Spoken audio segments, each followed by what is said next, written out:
How you doing? Good. How are you doing? Well, I've been better.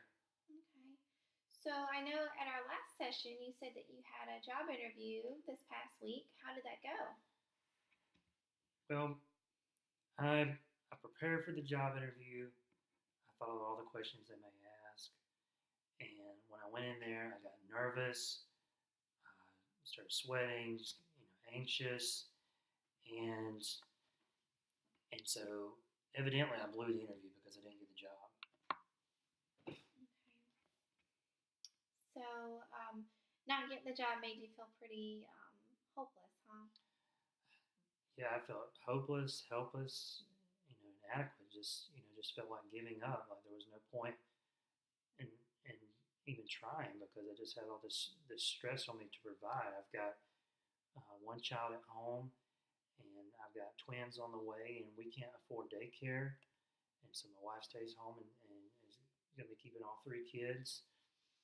And I was hoping that this job would give us a little financial security, a little financial cushion, so we won't be able to have to live paycheck to paycheck. And so now I'm just feeling pretty defeated about the whole thing. Okay.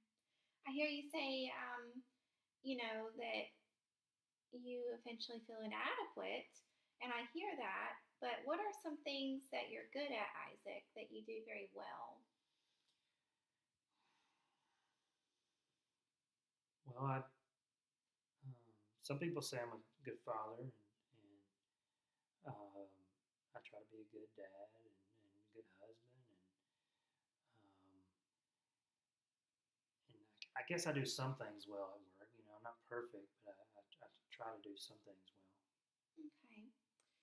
So here's a skill that I want us to work on this week. It's called CBT, and it is basically working on reframing our thoughts and from maybe negative thoughts into more positive thoughts. Yes, ma'am. So here's a worksheet that I want you to take home as homework, and you'll describe the situation. Anytime you have a situation pop up that may be a negative thought, like you said earlier, you feel hopeless, you feel inadequate. I want you to write that down anytime those negative thoughts may pop into your head.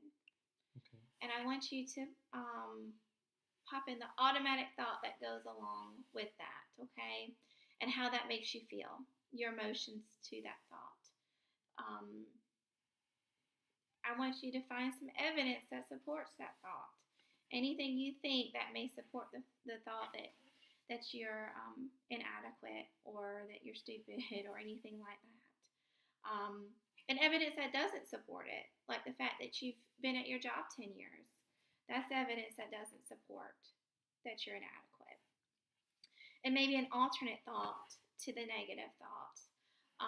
Anything that may be maybe more positive thinking. And your mood now on a scale of 1 to 10, what your mood is in a positive direction after you've thought about this whole worksheet. What is your mood after you fill out this worksheet?